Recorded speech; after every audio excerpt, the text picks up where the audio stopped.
ठीक है। अच्छा, आज का जो हमारा ऑब्जेक्टिव है वो ये है कि 2D shapes and 3D shapes के बारे में पढ़ेंगे इंशाल्लाह। इसके अलावा पेरीमीटर के बाद पेरीमीटर पर जाएंगे, फिर area of plane shapes and its calculation, जिसमें सर्कल, ट्राइंगल, इस तरह की सारी चीज़ें हो रही है। ठीक है, तो सबसे पहले स्टार्ट करते हैं।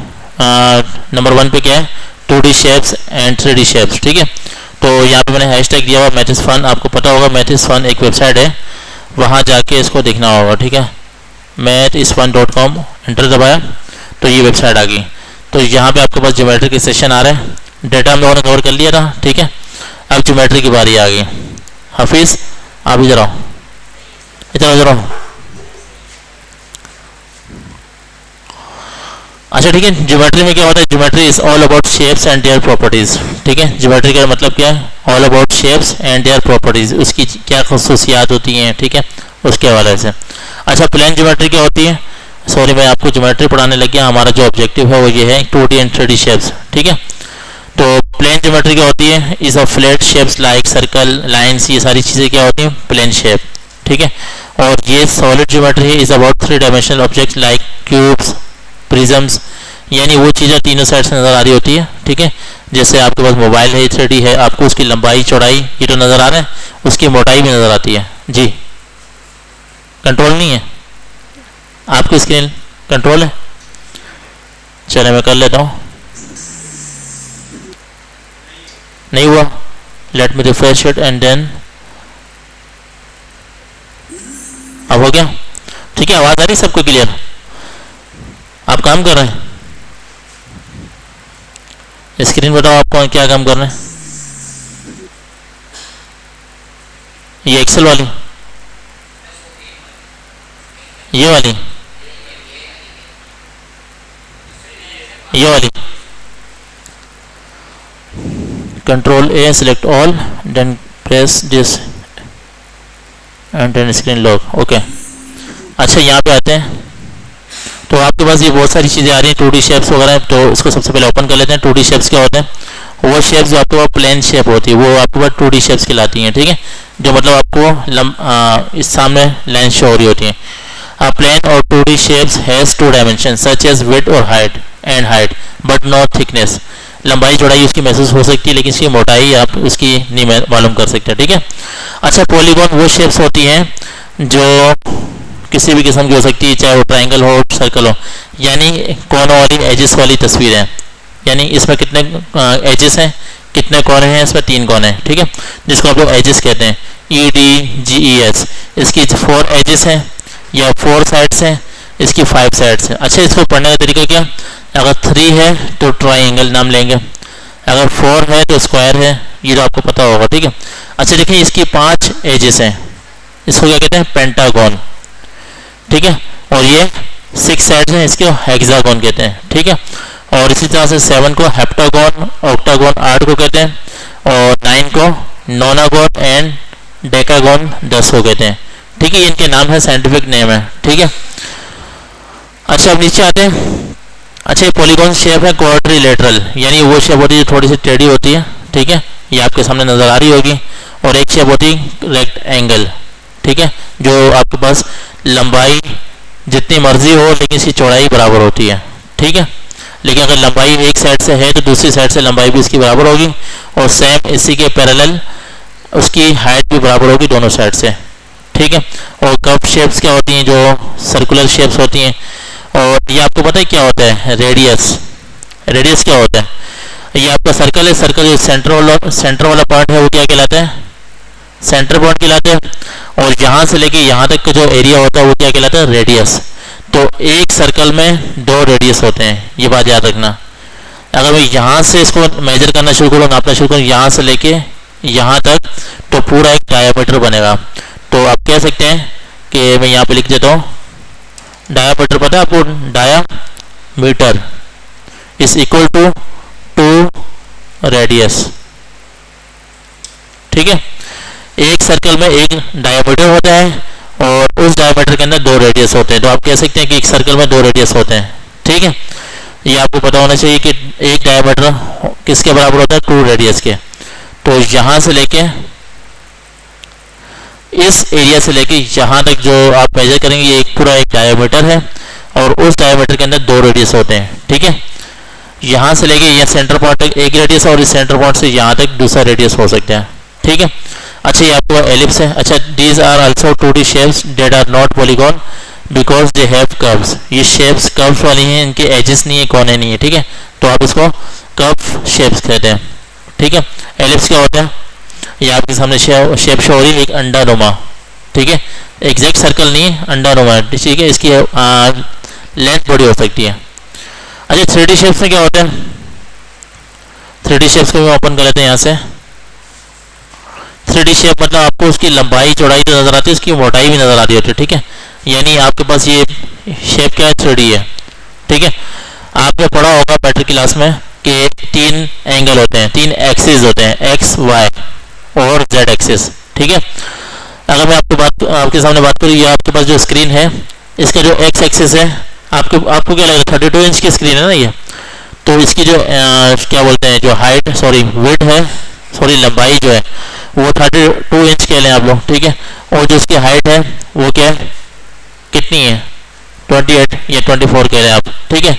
लेकिन याद रखें कि ये साइड नजर आ रही है और ये साइड नजर आ रही है, जो नीचे वाली है वो एक्स कहलाती है, एक्स एक्सिस, और ये वाली जो ऊपर वाली वर्टिकल साइड है उसको वाई एक्सिस कहते हैं। और तीसरा क्या होता है? जेड एक्सिस, जो आपकी तरफ आ रहा होता है, यानी इसकी मोटाई, ठीक है।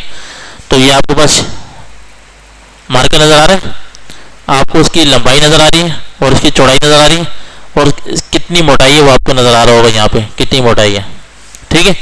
तो इसका ये जेड एक्सिस है। तो वो शेप जो आपके हाथ में आ सके, या प्लेन शेप नहीं है, वो 3D शेप है जिसके 3 एंगल्स होते हैं, ठीक है। X axis, Y axis and Z axis, 3 axis होते हैं, ठीक है। ये पिक्चर नजर आ रही है आपको, यानी ये चारों साइड से आपको नजर आ रही है कि इसकी चौड़ाई भी दिख रही है, लंबाई भी दिख रही है और इसकी मोटाई भी दिख रही है, ठीक है। अच्छा, इनके नाम क्या है? ये स्फेयर है, ठीक है। इसको टोरस कहते हैं, इसको सिलेंडर कहते हैं, और कॉन, क्यूबॉइड ये आप देख लीजिएगा, ठीक है। ट्रायंगुलर, पिरामिड, ठीक है। ये आपको पता है मिस्र में इस तरह का एक पहाड़ है, इसलिए वहाँ पे भी उसको भी पिरामिड कहते हैं, ठीक है। ऐसे ही है। अच्छा, स्क्वायर पिरामिड हो गया और ट्रायंगुलर प्रिज्म हो गया। ये प्रिज्म आप लोगों ने यूज़ किया होगा फिजिक्स में, मैट्रिक क्लास में, ठीक है। एक शीशा होता है जिसके आसपास नजर आ रहा होता है, ठीक है। तो ये होगी 3D शेप्स। जो आपके पास डायमंड है वो क्या है? 2D है या 3D है? 3D है ना, डायमंड, हीरा, ठीक है। आपके पास मोबाइल है वो 3D शेप है, आपके पास जो स्क्रीन है 3D शेप है। अगर आपके पास जो है ना लिखा हुआ सिर्फ कोई डायग्राम बनी हुई तो आपके पास वो 2D शेप है। अगर मैं यहाँ पे स्क्वायर बना दूँ तो आपको उसकी लंबाई चौड़ाई नजर आएगी, इसकी मोटाई नजर नहीं आएगी, क्योंकि वो आपके सामने विजिबल हो रहा है, इसका जेड एक्सिस शो नहीं हो रहा, ठीक है। यहाँ तक क्लियर है? कि सवाल हो तो पूछें, ठीक है। अभी फिलहाल हम लोगों ने क्या किया? 2D एंड 3D शेप्स के बारे में पढ़ा। 2D शेप्स वो होती है जिसके 2 एंगल्स होते हैं, या 2 डायमेंशंस होती हैं, ये डी का मतलब होता है डायमेंशन, ठीक है। और 3 डायमेंशन क्या होता है? जो वो चीज़ 3D लुक हो, ठीक है, 3 एक्सिस का लुक हो। अच्छा, कॉन्सेप्ट ऑफ पेरीमीटर यहाँ पे आते हैं। पेरीमीटर होता है क्या? तो मैं दोबारा ज्योमेट्री पे जाता हूँ और यहाँ आने के बाद देखते हैं यहाँ पर हमारे पास पेरीमीटर दिया होगा, ये रहा, ठीक है। अच्छा, perimeter is the distance around the 2 dimensional shape, यानी पेरीमीटर क्या होता है? जो 2D शेप्स होती हैं उसके आसपास का जो एरिया है वो कितना है उसको नापने के लिए काम आता है। जैसे आपके पास एक रेक्टेंगल है, रेक्टेंगल और स्क्वायर में क्या फर्क होता है? कोई बताएगा मुझे? Anybody tell me about the difference between the rectangle and square? जी, स्क्वायर की 4 साइड्स इक्वल्स होती हैं, ठीक है।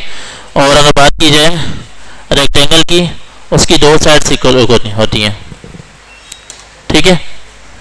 आपके पास स्क्रीन आ रही है? इसकी कंप्यूटर बंद हो गया आपका? चलो ठीक है, स्क्रीन पे नजर आ रहा है आपको? चलिए 2 मिनट का ब्रेक ले लेते हैं जब तक ये ऑन हो जाए, जब तक आपको नजर नहीं आएगा। अच्छा, हम यहाँ पे चले थे पेरीमीटर। पेरीमीटर मतलब जो अराउंड द शेप है, इसके आसपास का जो एरिया है, मतलब बाहर का, उसको फाइंड करने को पेरीमीटर कहते हैं, ठीक है। जैसे एक रेक्टेंगल है, आपको बताया था कि जिसकी 2 साइड्स लंबी होती हैं, ठीक है, लेकिन उसकी हाइट जो है बराबर होती है।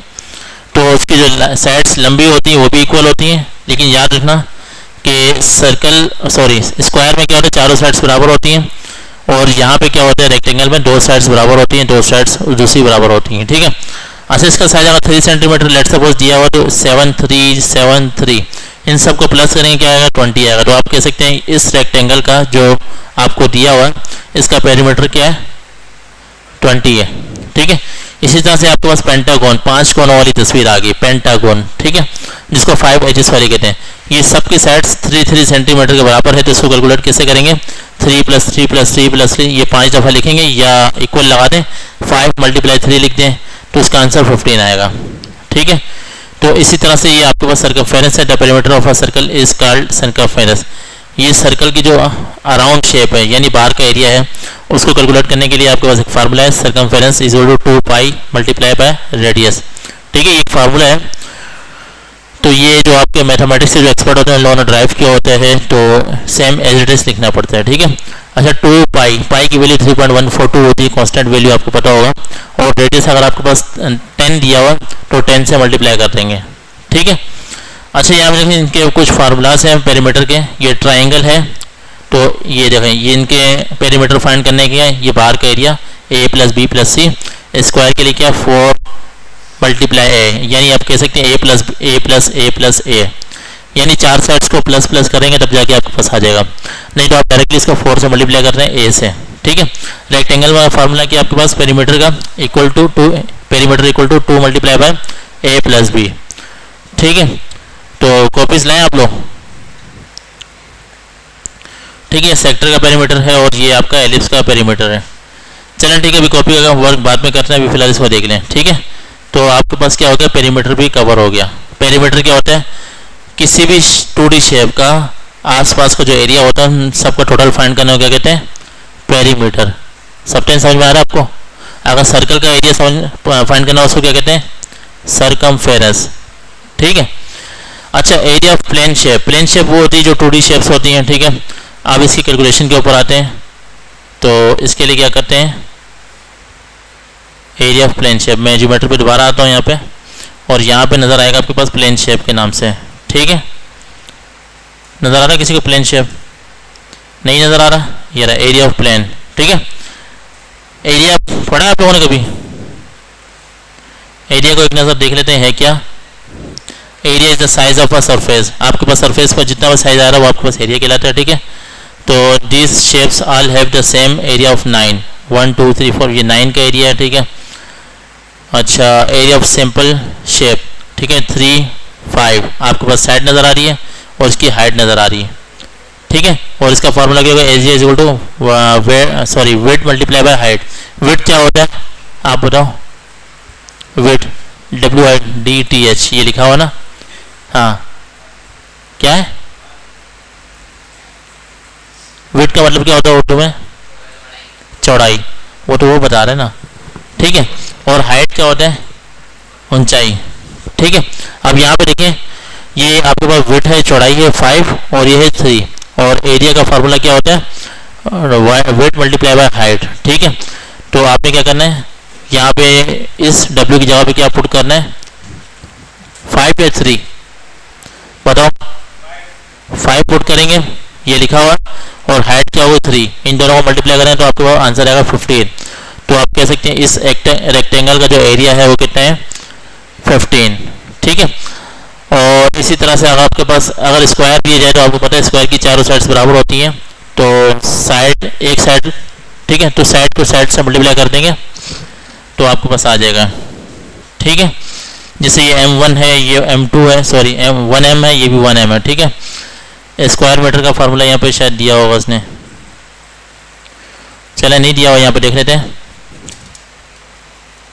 ठीक है, एरिया ऑफ स्क्वायर इसका फार्मूला क्या is equal to side multiply bye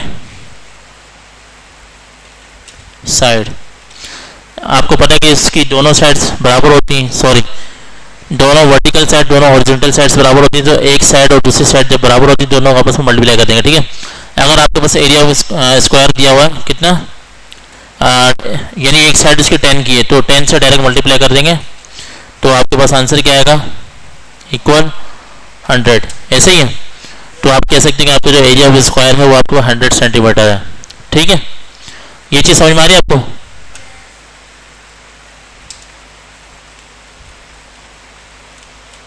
आप क्लियर है? ठीक है, तो आपके पास साइड होगी, साइड को साइड से मल्टीप्लाई करेंगे तो आपके पास क्या होगा, टोटल एरिया ऑफ स्क्वायर का फार्मूला आ जाएगा। अच्छा, अब नीचे चलते हैं, इसको अपने नेक्स्ट ऑब्जेक्टिव पे पढ़ते हैं, वो क्या है, एरिया ऑफ प्लेन शेप्स। ठीक है, आपके सामने मैंने किसका एरिया फाइंड किया था, स्क्वायर का, ठीक है, और रेक्टेंगल का।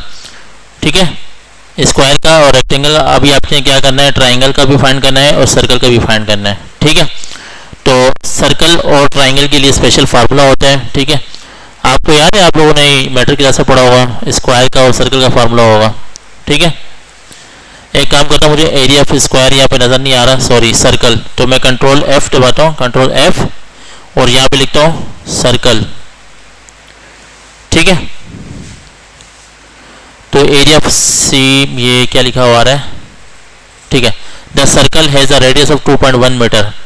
आपको पता है कि जब 2.1 मीटर इसका रेडियस है, एक बात याद रखना कि एक रेडियस के अंदर एक डायमीटर के अंदर दो रेडियस होते हैं, मैं आपको पहले ही बता चुका हूँ।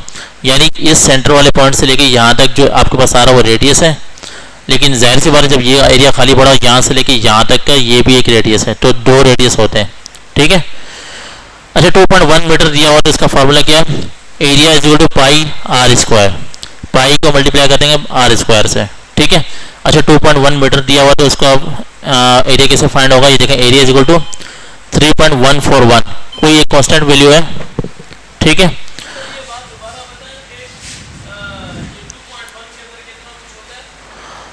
ये सर्कल है और इसका ये सेंटर पॉइंट है, ये वाला, इस सेंटर पॉइंट से लेके यहाँ तक का जो एरिया कहलाता है वो एक रेडियस कहलाता है। ठीक है, यहाँ सेंटर से लेके यहाँ तक एक रेडियस है, तो इस सेंटर में यहाँ से लेके यहाँ तक भी एक रेडियस होगा। ठीक है, ये बात तो समझ में आ गई, नहीं चारों साइड नहीं, सिर्फ एक टोटल चौड़ाई की बात कर रहा हूँ, टोटल चौड़ाई, चारों साइड की बात नहीं हो रही, एक ही चीज़ है इसमें। तो आप कह सकते हैं यहाँ से लेके यहाँ तक दो रेडियस हैं, सही है। और आपको मैंने बताया भी है फार्मूले में कि हमारे पास डायमीटर होता है एक कोने से लेके दूसरे कोने तक, जो एक लाइन होती है उसको डायमीटर कहते हैं, और उस डायमीटर में दो रेडियस होते हैं। बात समझ आई आपको? तो एक कंप्लीट लाइन है, यहाँ इस कोने से लेके इस कोने तक एक डायमीटर है और इस डायमीटर के अंदर दो रेडियस होते हैं। ठीक है, ये मैंने आपको इसलिए लिख के बता दिया ताकि आप लोग कंफ्यूज ना हो, diameter is equal to 2 radius. ठीक है, यानी क्लियर है। अच्छा, इस फार्मूले को और से लिखें, circle, the circle has a radius of 2.1 metres. ठीक है, सेंटीमीटर में होगा तो सेंटीमीटर में आंसर आएगा, मीटर में होगा मीटर में आंसर आ जाएगा। अब आप देखेंगे आपको रेडियस दिया हुआ बस, और कुछ नहीं दिया हुआ, तो आपके पास एक फार्मूला होगा, area is equal to pi multiply by r square. R के आपके पास रेडियस है ना, क्या है आर रेडियस है, और आर का स्क्वायर फाइंड करना होगा। अच्छा, इसको देखा, पाई इज नंबर पाई, अच्छा 3.141 लिख दिए, 3.142 लिख दिया, मसला नहीं है। ठीक है, ठीक है, पाई एक कांस्टेंट वैल्यू है। ठीक है, मैं पढ़ा नहीं आपने, देखो कोई भी इक्वेशन जब सॉल्व होती है, कोई नया कॉन्सेप्ट आ रहा होता है तो उसकी एक चाबी भी साथ में आती है। ठीक है, जिसका सॉल्यूशन उन्हीं के पास होता है। तो उन्होंने बोला जब भी आप एरिया फाइंड करें तो उसमें पाई को प्लस कर देना या मल्टीप्लाई कर देना, तो आपका आंसर सही आएगा। ठीक है, बात समझ आ रही है? तो 3.142 आपके पास, ये समझेंगे इनकी तरफ से एक चाबी है। तो और इन लोगों ने ये फार्मूला दिया है कि area is equal to pi multiply by r square. ठीक है, अब आर क्या रेडियस है आपके पास, the radius is 2.1 metre. So अब देखो एरिया फाइंड करने का तरीका क्या, area is equal to pi, ये पाई की वैल्यू होगी, मल्टीप्लाई बाय 2.1 मीटर। अच्छा, इसको ब्रैकेट में सॉल्व क्यों लिखा, क्योंकि स्क्वायर पहले निकालना है तो इसलिए पहले इसको ब्रैकेट में लिख दिया। अब इसको उसने और खोल के लिखिए 3.141, ये आपके पाई की एक वैल्यू है, इसको जुबान याद होना चाहिए आपको, मल्टीप्लाई बाय, अब ब्रैकेट के अंदर इसने इसको खोल दिया। अब जब आप 2 से स्क्वायर निकालें तो समझ लो 2.1 को 2.1 से मल्टीप्लाई कर रहे हैं। ठीक है, जब इनकी कैलकुलेशन करेंगे आपके पास क्या आएगा, 13.854 आपके पास मीटर स्क्वायर आपका सर्कल आएगा, एरिया ऑफ सर्कल। ठीक है, तो एक काम कर रहा मैं स्क्रीन को छोटा कर रहा हूँ, इसका स्क्रीनशॉट ले लें आप लोग, स्क्रीनशॉट ले लें इसका जल्दी से, कोई एक स्टूडेंट इसकी तस्वीर लेके ग्रुप में शेयर कर दें जल्दी से।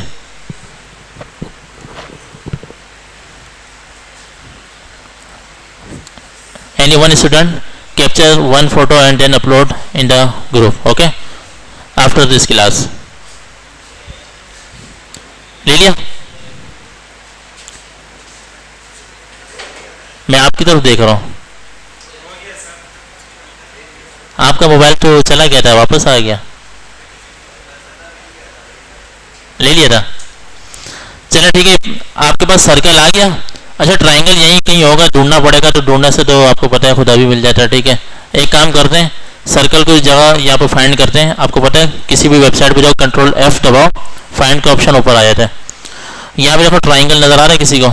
ट्राइंगल एंटर किया तो यहाँ पे 4 रिजल्ट है ट्राइंगल के. तो मैं इसको और नीचे जाता हूँ, और कहाँ, ये रहा, area by adding up triangles. ठीक है, यहाँ पे भी नज़र नहीं आ रहा, तो इसमें जाते हैं. इस पर ट्राइंगल है ही नहीं. ठीक है, एक काम करते हैं, यहाँ पे ज्योमेट्री के सेक्शन में जाते हैं. दोबारा ज्योमेट्री में चला गया, यहाँ फाइंड आउट करते हैं कि ट्राइंगल ये रहा. आ गया ट्राइंगल, इस पर क्लिक किया, ट्राइंगल आ गया आपके पास. तो ट्राइंगल भी बहुत सारे किस्म के होते हैं. एक होता है इक्विलेटरल ट्राइंगल, यानी जिसकी सारी तीनों साइड्स बराबर होती हैं. 3 कोनों वाली शेप, 3 डायमेंशन, 3 एजेस वाली जो शेप होती है, एजेस मतलब कहते हैं कोनों को. ठीक है, EDGES, इसके 3 एजेस हैं, 3 कोने हैं, तो आप इसको ट्राइंगल कह सकते हैं. और उनकी आपस में मतलब इक्वल है, तो आप इसको कह सकते हैं ट्राइंगल. अच्छा, ये देखें आइसोसेलेस ट्राइंगल, वो ट्राइंगल जिसकी 2 साइड्स बराबर होती हैं. ठीक है, 2 इक्वल साइड्स होती हैं. और जो तीसरा ट्राइंगल होता है स्केलिन ट्राइंगल, यानी no equal side, no equal angles. Angles भी बराबर नहीं होते, इसकी साइड्स भी बराबर नहीं होती. और एक और ट्राइंगल होता है जो आप लोगों ने मैट्रिक को पढ़ा था, राइट एंगल ट्राइंगल. ठीक है, राइट एंगल ट्राइंगल में क्या होता था, एक साइड 90 डिग्री होती थी, बाकी सारी अपनी मर्जी से होती थी. ठीक है, अच्छा ये राइट एंगल ट्राइंगल ये रहा.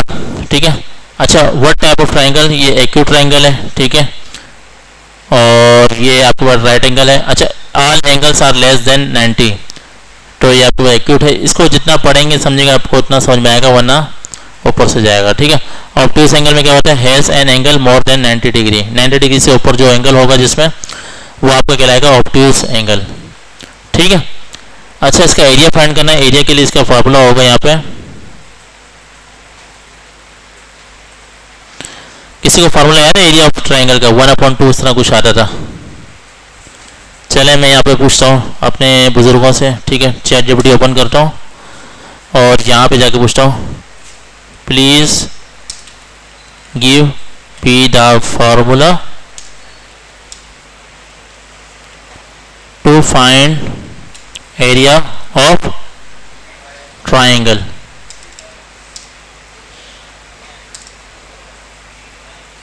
ठीक है, एंटर दबाया तो आपके पास ये फार्मूला आ जाएगा.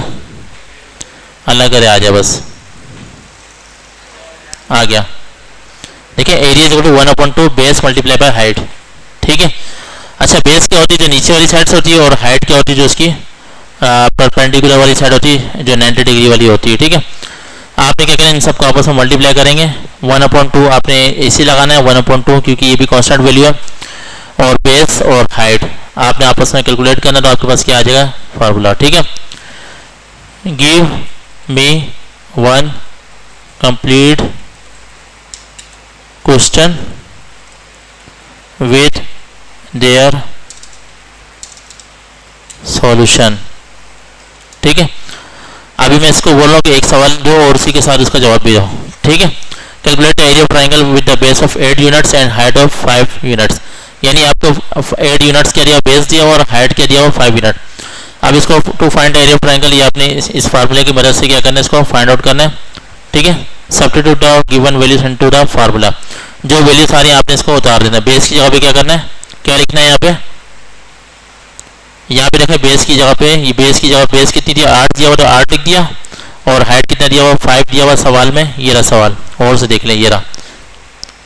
और हाइट कितनी दी, 5 यूनिट्स. ठीक है, 1/2 मल्टीप्लाई बाय 8 मल्टीप्लाई बाय 5, इसको आपस में जब कैलकुलेट करेंगे तो आपके पास आंसर क्या आएगा, area is equal to 20 degree 20. अगर आपके पास सेंटीमीटर में है तो सेंटीमीटर में आएगा, अगर मीटर में तो मीटर में आ जाएगा. ठीक है, एक काम करें, इसकी भी पिक्चर ले लें आप यहाँ तक.